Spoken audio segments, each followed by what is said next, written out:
Hi everyone! Hello mga sis ko. Sorry, habang sila ay busy, so ako dito ay mag-chika-chika muna tayo dahil mabuti na lang kanina umuwi si Mr. At akala ko ay hindi na siya babalik kasi siya ang opener dito, so dapat sana ako lang dito at siya ay doon muna sa bahay, pero hindi naman siya totally makapag-relax doon dahil meron din akong maliit na sari-sari store. So, mabuti na lang at bumalik si Mr. para makapag-vlog ako and merong magsusukli dito kasi pag ako lang, wala si Mr. mahihirapan talaga akong mag-vlog na nag-talk ako sa aking vlog, no? Kasi walang magsusukli, lalong-lalo na pa ganitong oras. No, time check tayo ay 7:30 na ng gabi at medyo busy kami. Thank you Lord. At marami tayong customers sa araw na ito at sa darating pang mga araw, no, mga sis kasari. Happy selling to all of you ngayong araw ng Tuesday.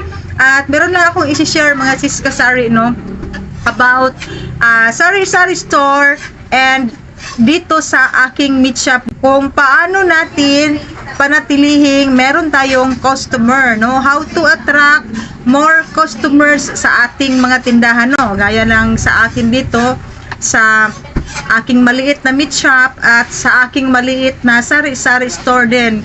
Kasi alam naman niyo guys na meron kaming katabing mga tindahan. Marami akong katabing tindahan. Marami kami dito na nagtitinda sa meat shop at saka sari-sari store. And then meron ding malapit lang dito na mga wholesaler. Pero meron pa rin tayong customer. So ano ang ginagawa ko, yun ay ang aking isi-share sa inyo mga sis kasari, no. So number 1, how to attract more customers sa ating tindahan. So ang number 1 na ginagawa ko dito ay dapat marami tayong stocks, no, dahil yung ating customers ay ma-attract talaga yan sila pag makikita nila yung tindahan mo na punong-puno and then maayos ang pagka-display at maraming pagpipilian na mga stocks, no, maraming halimbawa sa bahay nila maraming kulang, wala silang plano na bumili and then nakita nila sa display mo, so hindi lang sa meat shop sila bibili, kung hindi madagdagan pa dito sa sari-sari store. So ganyan ang aking ginagawa, dapat marami ang ating stocks at ayusin ang pagdi-display, gawing attractive sa ating mga shelves, no. Kahit gaano lang kaliit or gaano karami yung stocks mo, gaya na dito sa akin, hindi naman marami talaga ang stocks ko, pero kinalat lang namin, no, scattered lang namin. Yun yung technique, pag kaunti lang ang stocks natin, scattered natin sa ating mga shelves para makikita kaagad ng ating customers. Kasi maraming mga tindahan na punong-puno ang tindahan nila and then hindi siya makikita kaagad ng ating mga customers. So pag hindi yan makikita ang stocks na yun na wala na pala si customer, so hindi niya bibilhin. Samantalang pag na-scattered ko na siya and then madaling makikita sa mata ng customers, na attract si customer sa iyong tindahan, ay marami yan siyang bibilhin sa tindahan mo dahil marami siyang naaalala na wala na pala sa kanilang bahay. Okay, and then repacking. Kailangan magtingi-tingi tayo mga kasari kasi yan yung nakasanayan sa atin dito sa Pilipinas, no, yung tingi-tingi, yung only in the Philippines lang yung mga repack, no, gaya ng mantika. Kasi pag hindi tayo magre-repack, 1 kilo lang ang ibenta natin, matagal maubos yung 40 kilos mo, yung 2 container. So ako, ang ginagawa ko dito, meron akong 1 kilo, meron akong 1/2 kilo, and then meron akong 220 grams na 20 pesos ang benta ko. Hindi na ako nagre-repack ng 1/4 guys, kasi pag 1/4 medyo mahal na siya. So mas mabuti na yung 220 grams lang and then 20 pesos ang benta ko. Okay, so kailangan marami tayong tingi-tingi. Dito sa akin meron akong repack na paminta dahil yan ay ka-partner ng ating meat shop. Meron tayong paminta powder, paminta na liso, and then ngayon magre-repack ako ng banana blossoms kasi pag sa supermarket ay medyo mahal na yan siya. And then nakabili ako sa palengke kanina by kilo. Medyo mahal nga lang, ang 1 kilo ay 300 pesos, pero ang binili ko ay worth 100 lang. Marami naman siya. Tapos mga ano pa bang nire-repack namin, mga tuyo, no? Nagre-repack din kami ng mga tuyo, isang piraso. Yung isang piraso na tuyo na pinikas, ang tawag namin dito ay nasa 18 pesos lang. And then mahal ang tuyo, guys, ha. Sabi pa nila ang tuyo daw hindi na pagkain ng mga mahihirap dahil yung mga ano nga, yung mga danggit ay nasa 1,300 na ang kilo. So yung aking binili kanina, yung sulit ay 300 per kilo, and then 230 yung haul-haul, yung tinatawag namin na haul-haul dito. Mahal din, 200 plus ang kilo. Mahal pa sa dressed chicken. At saka yung aking pinikas na tuyo ay mas mahal pa sa wholesale price ng karning baboy. And then sa pagpresyo naman, guys, hindi sobrang mahal at hindi sobrang mura lang, kasi pag sobrang mura ang presyo natin, wala nang matitira sa atin, 'di ba? So tamang presyo lang, reasonable price, ika nga. Kasi ako dito nasa 18 to 20% talaga ako. Pag mag 10% ako ay short na ako dahil meron akong sales lady na dalawa, and then meron din akong estudyante at nagbabayad tayo ng tax. So wala nang matitira sa akin pag mag 10% lang ako. And then customer service, talaga importante yan siya, no? Para ma-attract at dumami yung ating customers, kailangan maganda ang ating customer service, no? Gaya ng dito sa amin, minsan yung aming customers, kahit hindi umaabot ng 1/2 kilo ang biniling dressed chicken, ipachop pa nila yan ng maliliit. And then minsan ay busy kami, parang ayaw naming mag-chop dahil konti lang naman ang binili niya, and then marami pang nakapilang customer, and then malaki pa ang pera niya. So minsan umiinit ang ulo namin, pero dahil tayo ay nagtitinda, so kailangan manatiling habaan natin ang ating pasensya, dahil pag mapikon si customer ay hindi na yan babalik sa tindahan natin. So yan ang ginagawa namin. And then pag marami din ang binili ni customer sa amin, halimbawa umaabot na siya ng 500 plus or 500 pesos and up, and then may butal siya na 502 or 601, ganyan, yan ay i-discount ko na lang. Hindi ko nasisingilin yung piso, no?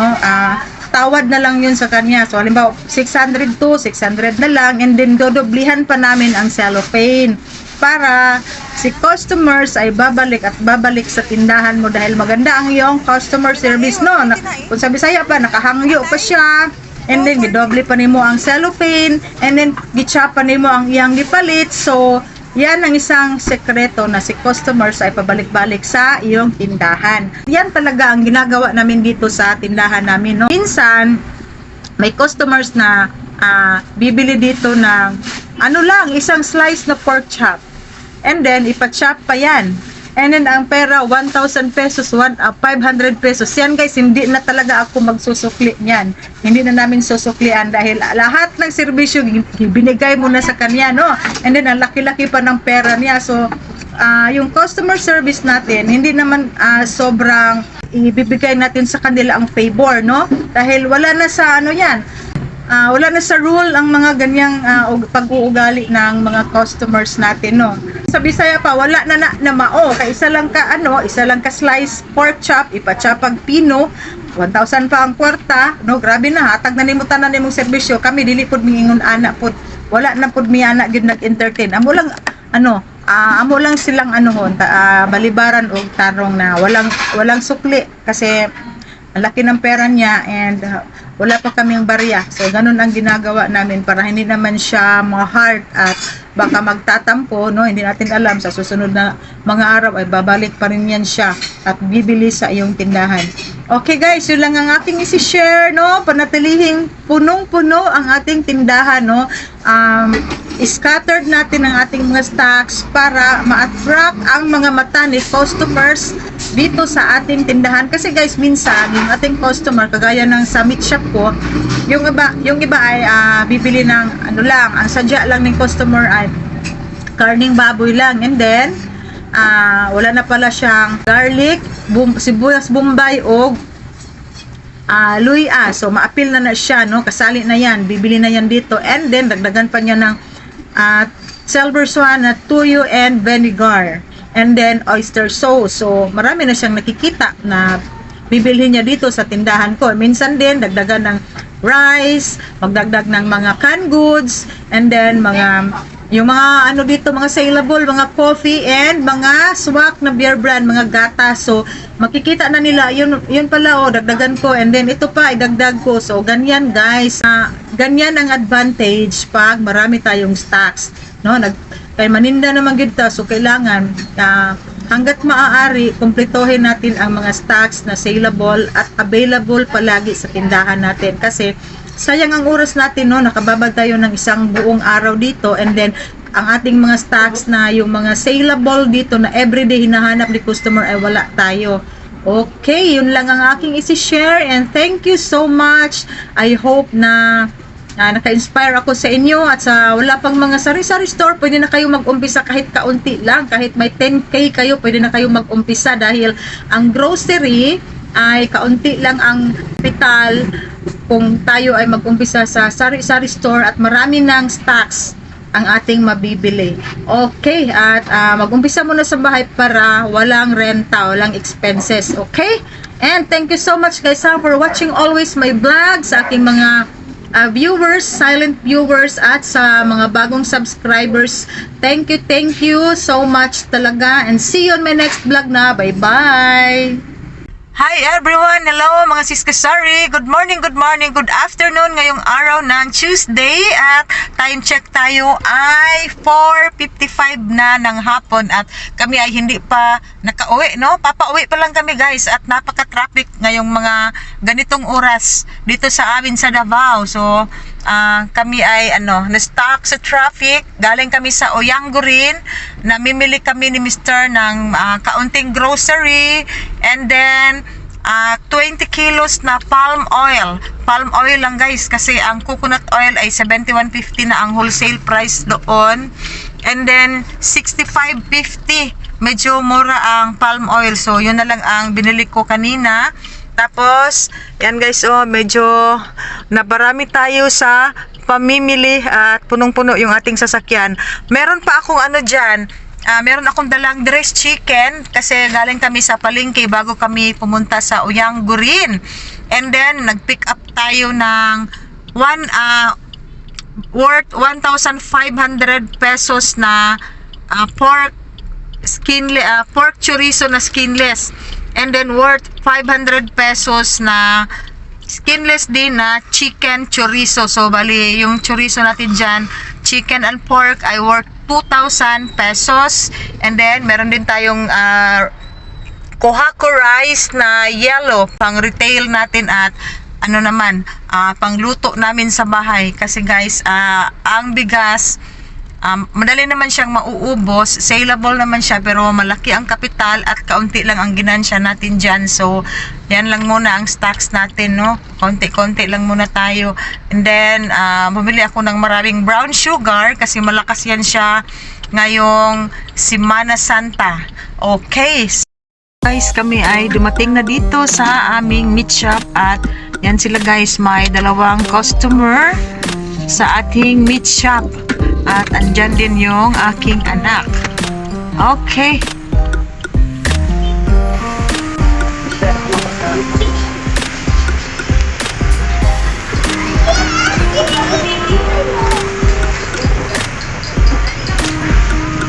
Excuse.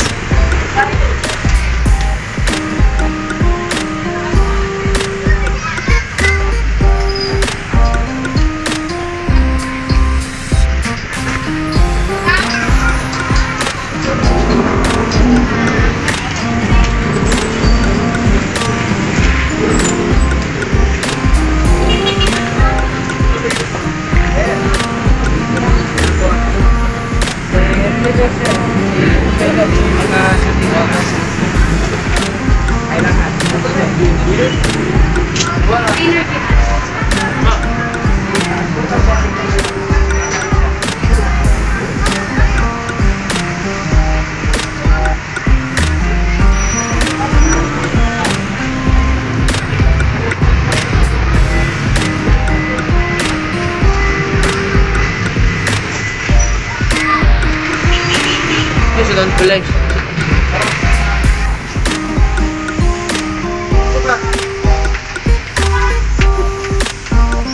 Isa ka bugas pa, isa.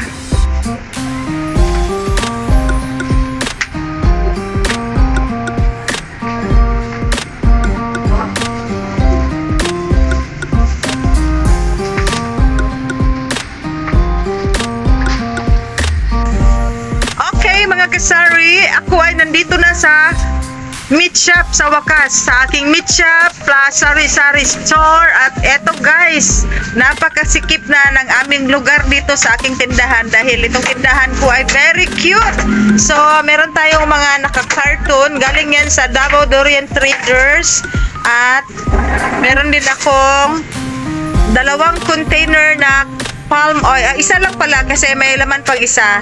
So isa lang pala ang binili ko ngayon. And then ito yung ating kuhaku rice and mga kaunting grocery na napamili ko sa Dorian Traders. At ito guys, sa Great Wall ito kasi ako ay naghahanap ng Econo-Roll na tissue na 11 plus 1 dahil ito ay medyo mura lang. Pwede pa siya pang 10 pesos. So nakabili ako ng tatlong bundle na may free na isa. So, ang dami kong free guys na napamili sa Davao Dorian Traders. Mga Nor Sinigang. Meron din akong Nor Cubes. Mga Nor Cubes, 4 cubes. So, nandito lahat sa carton. Meron tayong 1, 2, 3, 4. Apat ang ating carton at isang bundle. 1, 2, 3, 4. So, eto guys. At meron pang tissue. Ito, nakakuha din ako ng medyo mura lang na tissue. Ito ay galing sa, doon ko nabili sa Davao Dorian Traders. 8.85 lang. So, pwede pa ito pang 10 pesos natin. And then, meron din akong Econo-Roll dyan. Malakas ang tissue guys sa bahay namin. Tapos, meron din akong tuyo. Ito guys, kasi matagal na akong walang tuyo. Sa Oyanggurin lang kasi ang may wholesaler ng mga tuyo. So ito, isang pack niya ay 150, 1/2 kilo ito. So bumili ako ng tatlong pack worth 450 and itong haul-haul.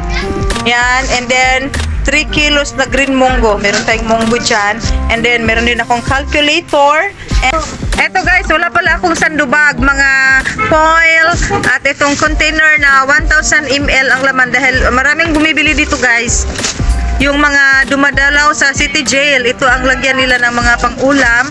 And then paper plate.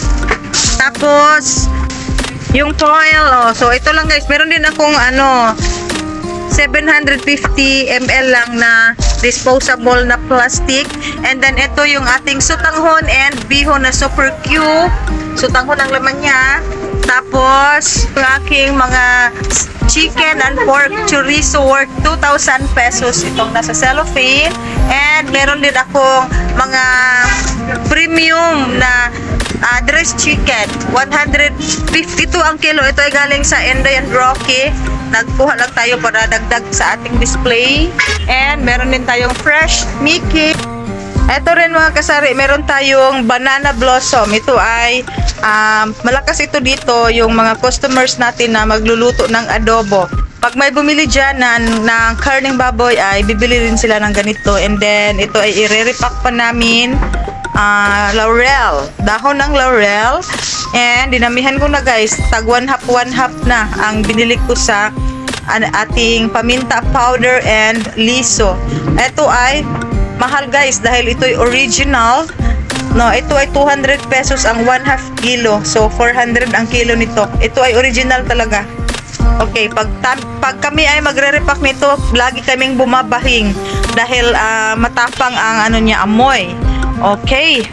So ito guys ang update natin sa ating sari-sari store and meat shop dito sa aking tindahan. At yan yung meat shop ko. Okay.